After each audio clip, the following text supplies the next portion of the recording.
اليهودي على أيدي الناس.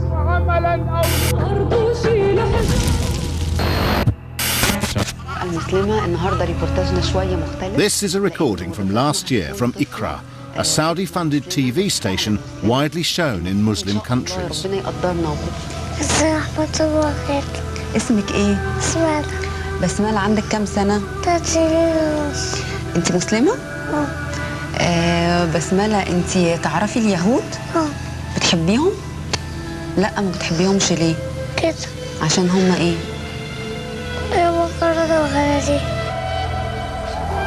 Many Israelis see such pictures as conclusive evidence as to why they can never trust the peaceful intentions of their Muslim neighbours.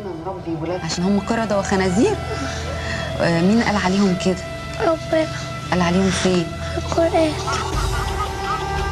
To some Muslims, basmala is merely reciting the words of the Holy Quran, words that confirm the justness of their struggle against the treacherous Jews.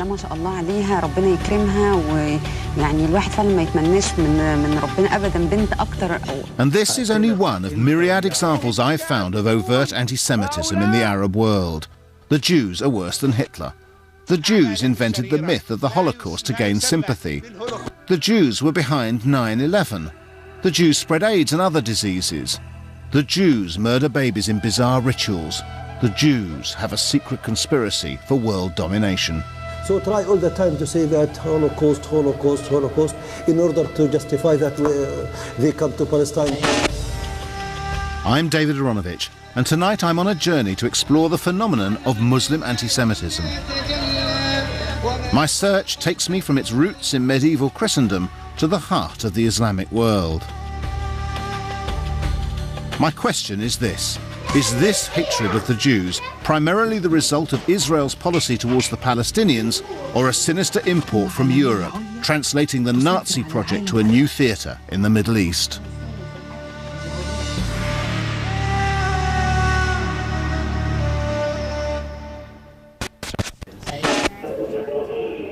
Tonight's topic is no peace with the Jews. This is Sheikh Faisal, the British Muslim cleric involved in one of this year's most extraordinary court cases. The Jews are deceitful by nature. Accused of preaching race hate from a North London mosque, Faisal had called for a holy struggle, a jihad, against Jews, Hindus and Americans. And how do you fight Jews? You kill the Jews. The Jews can't afford to die because they have only 3 million in Israel, occupied Palestine.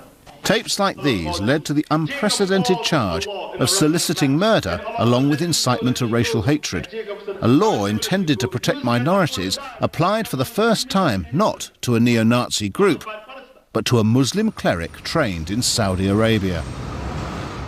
The Sheikh's defence was based on the Quran. Surah 2, verse 190, commands the faithful to fight those who fight against you, a plea of self-defense. The topic, no peace with the Jews, it's a topic which every Muslim will have to believe in, that there won't be any peace in the Middle East. You cannot be a Muslim and contradict the Prophet Muhammad. As he travelled to the Old Bailey, his wife Zubaydah by his side, Faisal hoped the jury would accept his argument that he had merely been calling for Muslims to resist the Israeli aggressor in Palestine. I never dreamed that one day the tapes would be played in the Old Bailey and the jury would decide, is he a cleric or a criminal? Those who hate Muslims most will be the Jews. So if they hate you, why do you want to love them? You have no choice but to hate them.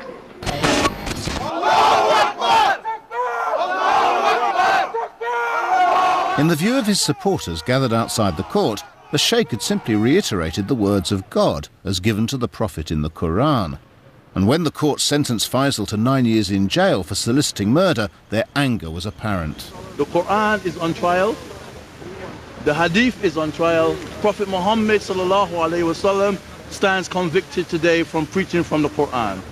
The Sheikh was condemned by most British Muslim leaders, but the arguments outside the court still suggested something worrying, that some Muslims were choosing to read anti-Semitism into the Quran. Despite what you want to do, what you want to say, despite what you put on the TV, Islam is the world's fastest growing religion. But was Faisal's quarrel with all Jews or just with those in Israel? With the Sheikh now in Belmarsh jail awaiting an appeal, I talked to his wife Zubaydah about his seemingly bizarre tapes. It's a Muslim-Israeli conflict, and it is compulsory on you to wage jihad to liberate it from the hands of the filthy Jews. What did your husband, in his sermon, refer so often to the filthy Jew? I think that's to do with the backdrop of Palestine, okay?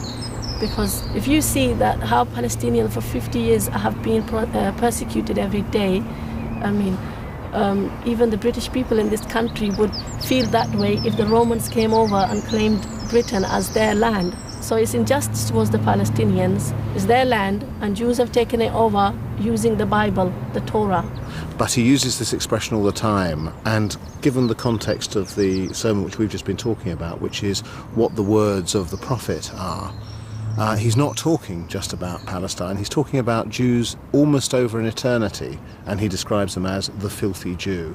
They would have been filthy before 1948 and the establishment of Israel. No, that's not how it is. They've only just become filthy. No, it's talking about the belief system, okay? If you read what the Talmud says they can rape 3-year-old girls of the... It doesn't. It does say that. It doesn't say that. Have you read the Talmud? I know it doesn't say that. So you haven't read No. What it says is that 3-year-old girls who are raped cannot be considered to have consented and to have therefore not to be virgins anymore. That's what it says. I have a documentary saying the other side of Israel. And in it gives you references, which rabbi said in which part of the Talmud. And large sections of these, because I've had them looked up, are actually just fabrications. Well, they're not true. And some of these books which are quoted don't exist. Some of the teachers that are supposed to don't exist either. I don't believe you, because why would they produce such a documentary quoting these statements? And also we have consulted the people who have done PhD in this. What kind of people would those be? These are the scholars. Where? They're not Muslims. Maybe you should go and ask the Jews themselves. There are so many in Golders Green. Who owns the son? Rupert Murdoch. Who is he? A Jew from where? Australia. In what way are Jews behind the media? One of the things that your husband does is claim that Rupert Murdoch is a Jew, but he's not. Well, he is, because isn't that man Robert Maxwell his father? No. Oh, well, we thought he was. No, he's got nothing to do with him. They're not related at all, and Rupert Murdoch is not in any way Jewish. Oh, is it? Murdoch's a Scottish name, and at some point or other they went to Australia. Oh, I see. I think. Well, I thought he was an Australian Jew. No. Okay. But doesn't that kind of illustrate a problem, which is you say that the media is controlled by the Jews, and you make people who aren't Jews Jewish in order to prove the case? But sometimes the Jews, they hide their identity. That's what the Zionists do. Sometimes they hide their identity, and only when they're dead, and then they have the funeral, you'll see he's a Jew. Wherever they go in any country, they try to take it over and try to morally just subvert the culture of that country. Whichever country the Jews go to, they try and subvert it. The Zionists. The Zionists. That's right. It was hard not to be amazed by the words of Zubaydah, but the scary thing was her invocation of the Qur'an in support of her husband's views. If the Allah of the Qur'an was a Jew-hater, then no good Muslim could be anything else. This is pretty tough on non-Muslims in some ways. Believers take neither the Jews nor the Christians for your friends. The idea is that the Jews and the Christians have both refused to see the final revelation to the Prophet Muhammad, and then God gets angry with them and says, "Shall I tell you who will receive a worse reward from God?" says Muhammad, "those whom God has cursed and with whom he has been angry, transforming them into apes and swine." But you just turn over a page and then all of a sudden the tone softens, and the good people, good Christians, good Jews, believers, Jews, Sabaeans, whatever they are, and Christians, whoever believes in God and the last day and does what's right shall have nothing to fear or to regret. So you can see how if you're a soft, kind-hearted imam, you can find things in there to say, no, these people are not all our enemies and we can live with them. And you can see how on a certain interpretation, some other imam can say, no, these people are our implacable enemies and we must confront them. It seems that some Muslims are choosing to focus on the Qur'an's occasional diatribe against the Jews. But is this just junk religion, or is it accepted by serious Muslim scholars? I asked a respected writer on Islam, Adil Salahi, if he agreed the Quran was disparaging about Jews. On the contrary, Islam considers Judaism as a divine message given to one of God's most honored prophets and messengers. What is all this apes and pigs stuff? Well, in the Quran, God says that because they violated the Sabbath, He said to them, be like apes. Well, it means that they were driven by their desire to violate the law of God. They actually became slaves to their desire in the same way as animals are. But unfortunately, some people take it literally and carry the metaphor or the image into the modern world. So why is it that some in Islam now choose to be so much less tolerant?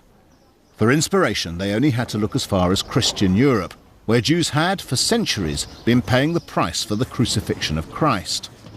I travelled to Lincoln, the 13th century home to a small, prosperous Jewish community. I was there to discover the origins of the blood libel, the accusation that Jews used the blood of non-Jews in ritual sacrifice. It's very nice to meet you. Good to see you in Lincoln. Here in Lincoln Cathedral is the shrine of little St Hugh. Hugh was found dead at the bottom of a well in 1255. Local Christians claimed the Jews had murdered the boy and extracted his blood for their Passover ceremony. Pilgrims could touch either an effigy of the child or something to do with him and be associated with this child's sacrifice at the hands of the wicked Jews.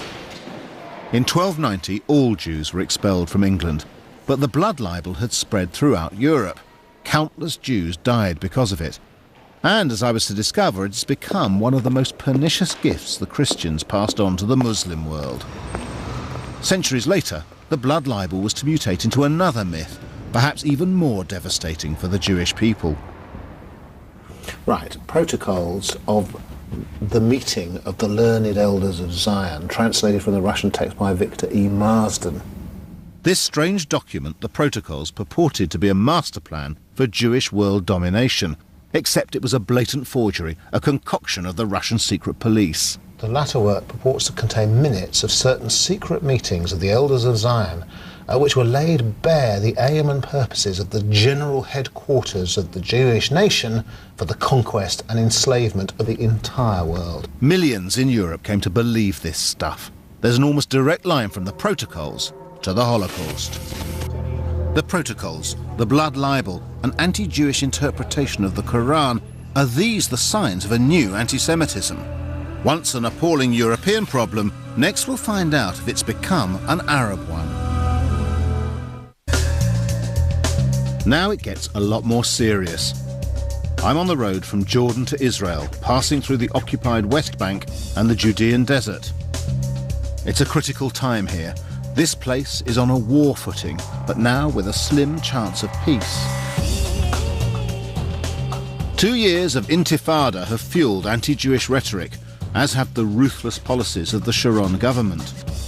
The war of words is even more intense than the physical battle. But how seriously should we take it?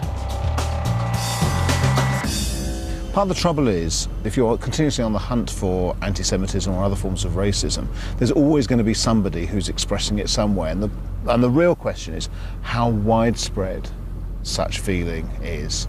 And I want to feel completely comfortable with the idea that it is widespread enough for us to be concerned and worried about, rather than an emanation from a very small number of extreme people.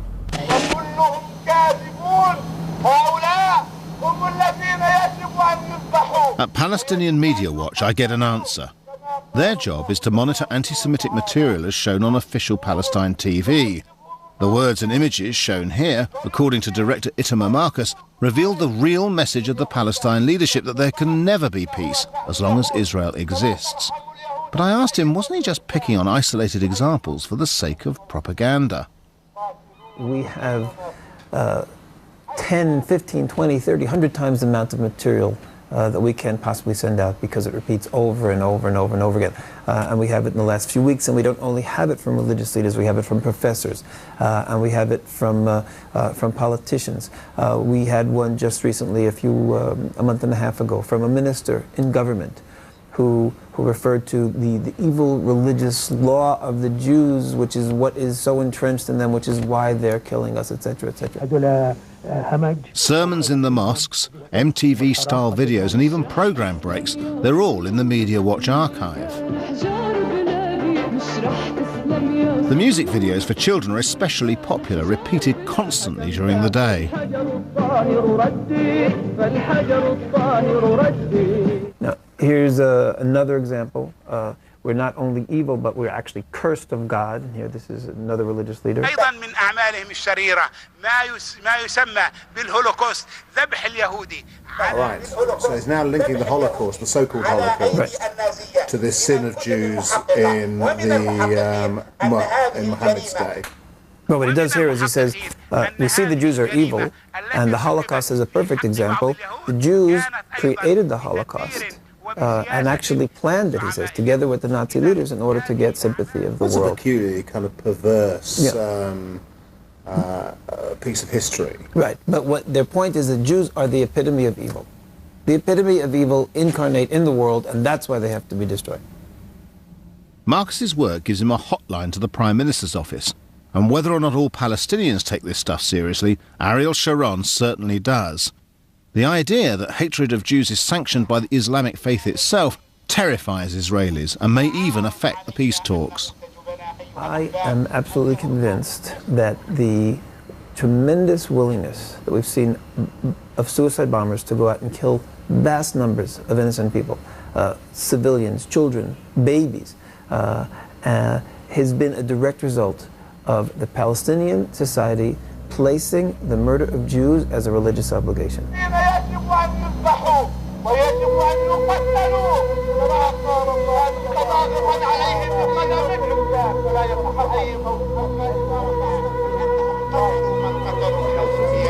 أيضا من أعمالهم الشريرة ما يسمى بالهولوكوست ذبح اليهودي على أيدي النازية.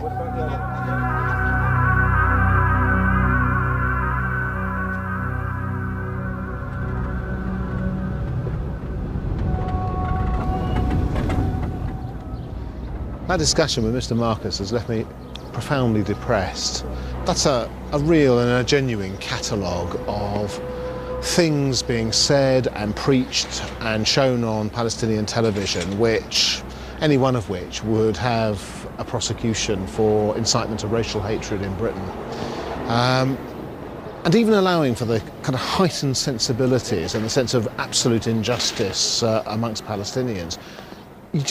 You're forced to ask the question, why do the Palestinian Authority leaders allow that stuff on television? Why is it there? A lot of what I'd seen at Palestinian Media Watch emanated from the imams in Gaza, so that was the next stop.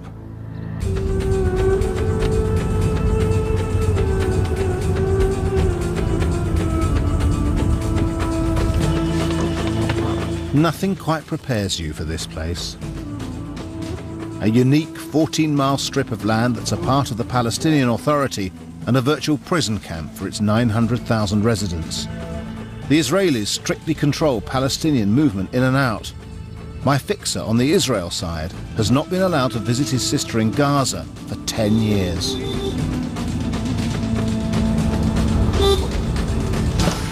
I wanted to find out what the young thought about Jews and Israel. What were they being taught about their unwanted neighbours? Oh, it's a big place. This is a private school built with money from the Gulf states. About 700 children. They get more than Ofsted here. Recently, the Israeli army smashed down the doors. In the same week, a much-loved teacher was killed in a raid on armed Palestinians. Good morning, boys. Good morning, teacher. How are you today? Fine, thanks. We hope you are too. The disorder, however, ends at the classroom. You are welcome. What is life like here in Gaza? What is it like to be a 12 or 13-year-old boy now in Gaza? It's very dangerous. It's very... Very dangerous. Why? Because every day the airplanes go in the sky, and sometimes they may bomb some places, and I'm really scared that maybe the bomb can come on me. So by accident. Do you think that every day? Yeah. Mohammed Sha'af's family had, inexplicably, moved to Gaza from Chesterfield. And what do they feel about the Israelis?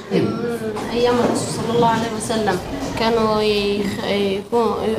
اليهود كلهم كانوا خاينين للعهد ولا عمرهم التزموا بعقد من العقود. Are they saying that because in the Quran you couldn't make an agreement with the Jews, that means the Jews can never make an agreement? Yes, yes. Can you ask them whether they think there will be peace one day? No, not with Israelis. Impossible. Not with Israelis. There can be no peace with the Jews? Can't be any peace Never. with the Jews. Never. So how can there be peace? They don't want agreement. They don't want peace. They were the cause of trouble in Germany, in Spain, in Argentina, and in Russia, and all over the world. They were. If there is a war or a coming war, a Jew will be the one who urges the war to start, who breaks out the war. But the Jews weren't the cause of the trouble in Germany. In Germany. When? Before the reign of Hitler. Don't you think that what happened in Germany was actually the Germans' fault? But they make trouble in Germany. They make troubles for the Germans, so they hated them and make troubles for them. Hardly surprising that the Israelis complain about how history is taught. And why, for example, is there nothing in the school books about the Holocaust? Mr. Zabut can tell us. He chairs the Education Committee of the Palestinian Legislative Council. From my point of view, that Holocaust was exaggerated from the Israeli people in order to justify that why they come to Palestine, because they were exposed to so and so and so. When people say that there may have been 6 million Jews killed in Europe in the Second World War, you think that this is not true? Not true, of course. Of course not true. We are sure of that. In Britain, what we believe is that the Germans set up big concentration camps in which they killed hundreds of thousands of people. They killed thousands of people every day in the gas chambers. Do you know something different to that? We believe that they suffered, but not as they said. They're exaggerating the matter. We know that what was happening, it happened for them, but it is exaggerated. Anyhow, even if it was true, what is our responsibility for that? Why they try to come to Palestine and to kill the Palestinian people and make deportation for the Palestinian people? Why we have to pay the price? Why? What is our relation to that? Even if they were killed, all of them, it is not our responsibility. It is the responsibility of Germany and Europe. Wrong, certainly. But is it such an impossible view to understand?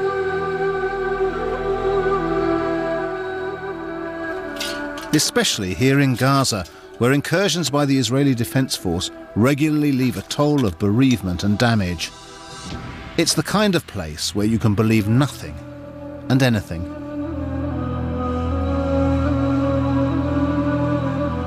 Gaza is the stronghold of Hamas, the Islamist organization which opposes the existence of the Israeli state, opposes the roadmap to peace, and is a major sponsor of suicide bombings. Their political spokesman is the dour but likeable Aziz Rantisi. I was here to ask him about the Hamas covenant, which claims that there's a Zionist plot to establish a mega-Israel from the Nile to the Euphrates. And what's cited in the covenant as proof? Our old friend, the Protocols of the Elders of Zion. This document has been published, I think, in Russia, and discovered the plans of Jewish against not only Muslims but Christians and the humanity. Does it matter to you that this document is widely believed in Europe to be a forgery? That it was created by a member of the Russian Secret Service in about 1905, 1906. I was hesitated to accept that document, but when we look what is going on here in Palestine, we can't say it's not prepared from the Jewish themselves. On the long walk back through no man's land, I reflected. There was a staggering level of naivety, people who knew nothing of European history and its lessons. Then there was the bitterness and misery of endless conflict. If conditions were different, I wondered, would we get such extreme manifestations of hatred? They are a little different here in Ramallah, on the West Bank, where Yasser Arafat built his headquarters. Normal life of a sort goes on, and outside the madness of Gaza, moderate voices can make themselves heard. A good place, then, to seek justification for the pictures of hate I'd seen at Palestinian Media Watch. When incitement to hatred is officially outlawed here, what on earth is it doing on Palestinian TV? Do you think that maybe such sermons should not be shown on official television? I think that at a time when Israel is occupying the Palestinian territories and doing this daily massive killing of Palestinians, I think that it's very difficult to blame the Palestinians no matter what they would say vis-à-vis the Israelis. The proposition I was putting to you was that maybe circumstances and the last few years of anger and hatred had begun to create a sort of a change in the way in which peoples were describing each other. No, I am still saying that most of this is out of hostility rather than racism. If there is a just peace, is it your view that images like that will simply disappear? I am sure that these kind of hostile descriptions will end if the Israeli occupation on the Palestinian people will end. But if Mr. Khatib is right about Palestine, how does that explain why there's so much anti-Semitism in the wider Arab world? The largest Arab state is Egypt. If you'd been there last year, you might have seen this, a TV drama series featuring the protocols of the Elders of Zion.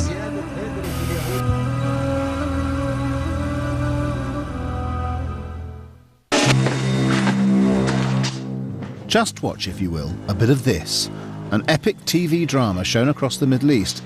It's called Horseman Without a Horse.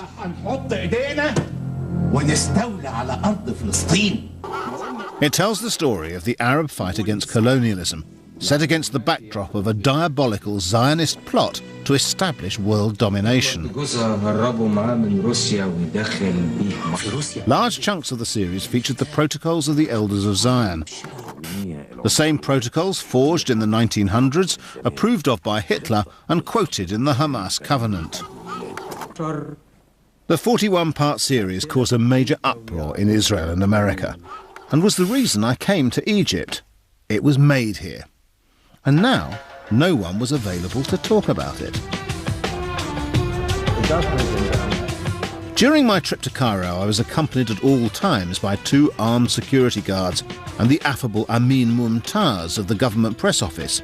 All requests for interviews went through him.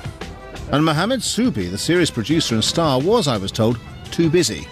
Anti-Semitism, Amin would later tell me, is a very sensitive matter. What was interesting was the identity of the one man prepared to talk seriously about Egyptian anti-Semitism. Chief political advisor and right-hand man to President Hosni Mubarak, Usma al-Baz. Just after the start of the Horseman series, he asked and got the president's permission to write a series of articles condemning Arab anti-Semitism. Why did you feel it necessary to write those articles? Because I felt that the Arab-Israeli dispute caused a certain distortion in the minds of many people, both Arabs and Israelis, about each other. And because the Arabs were innocent about what happened to the Jewish people in Europe, about the Nazi policies, about the Holocaust, I thought it was my duty to inform our people that that we should not have borrowed that chapter, that leaf from the European history. because we had nothing to do with it. That was alien to our culture, alien to our history, heritage. And for us to come, accept it, adopt it as if it is our own is despicable, because it will portray the negative image that our dispute with Israel is driven basically by some certain degree of anti-Semitism.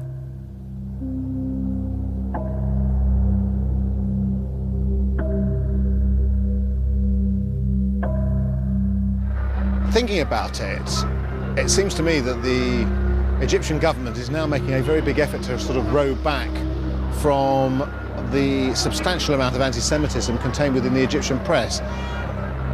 When somebody as authoritative and as central as Osama al-Baz writes significant articles and gives significant interviews worrying about what's happening and suggesting that actually people be more rational, discuss these things in a more proper and thoughtful way, I think it's a recognition, I think it must be a recognition actually, of the harm that's done to the Egyptian and the Arab cause in the West by its association with such overt anti-Semitism. But Arab governments have turned one face towards us and another to the Arab street, where opinion fed with articles and cartoons is less sophisticated. Much less sophisticated.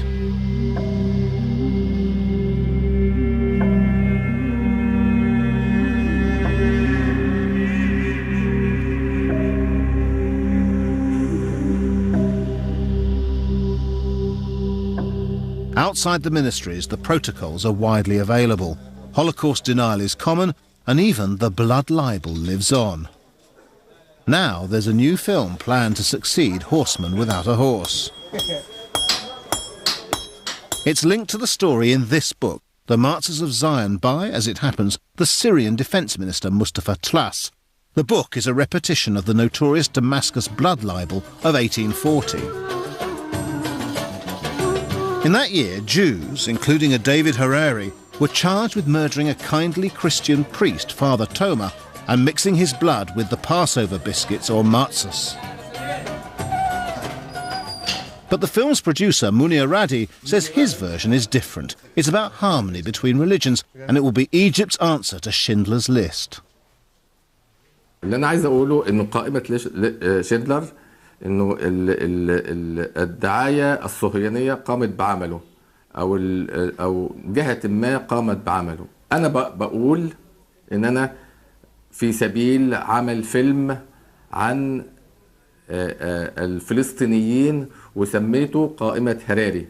ما المقصود بقائمة هراري؟ قائمة هراري هو عبارة عن في سنة 1840 في المدينة القديمة في دمشق. وهم إنجليز مش كده؟ As he told his story, it dawned on me what Radi was saying.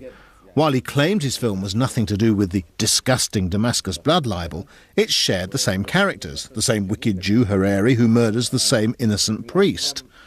But his story had mutated into a piece of pseudo-history. وفجأة ظهر الهراري هو الرجل الصهيوني العنصري اللي بدأ يجمع اليهود الموجودين في دمشق القديمة ورحلهم إلى فلسطين، أرض فلسطين. أنا بقول إنه إن في هذه الفترة هي كانت بداية التفكير في الدولة الإسرائيلية. ده بداية التفكير، يعني الخطوة أو الخلية الأولى لتكوين الدولة الإسرائيلية في فلسطين من هذا المكان. Radi's story is the blood libel, but he's exchanged the Jews who kill for blood with the Zionists who kill for Palestine. Actually, there were no Zionists in 1840. Even so, I question whether this is the same kind of murderous racism that fueled European anti-Semitism. In the Middle East, I found a confused hatred for Jews that was usually linked to the battle over Palestine. And in Tel Aviv, I found an echo to my questions. At the university, Esther Webman showed me some of their Nazi memorabilia.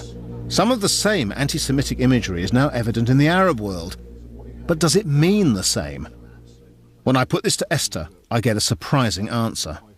I constantly debate with myself whether this Islamic or Arab anti-Semitism is really racist, or is driven by racism. And I'm still debating with myself because I see it mainly on political grounds. But when they talk about the protocols, or they use even the blood libel, or they even compare Zionism with Nazism, I am not absolutely sure that every or each one of those who use that fully understand the connotation and the context of the terms. And that's why I have my own debate, and I'm trying all the time to assess whether it is anti-Semitic in the way anti-Semitism is known in the West, or it is a different kind of anti-Semitism. Esther's is an honest ambivalence, and it suggests both hope and fear. Hope in that the message of the Prophet is not inevitably anti-Semitic. When Islam offered a place to Jews in Arab lands, Christians were slaughtering or expelling them. Were the Palestinian issue to be resolved, and the present hatred might die away. Fear because it may already have gone too far, filling young minds with the idea that there can be no peace with those people.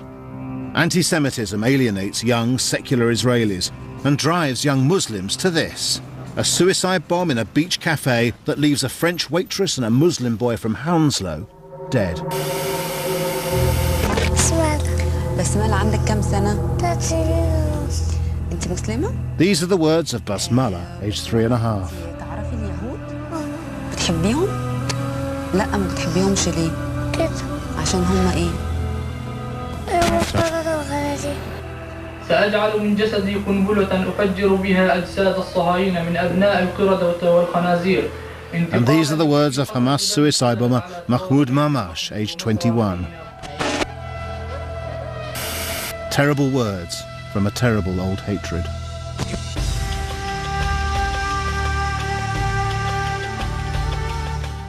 Tell us what you think about this or any other program on any television channel by logging on to channel4.com/thinktv.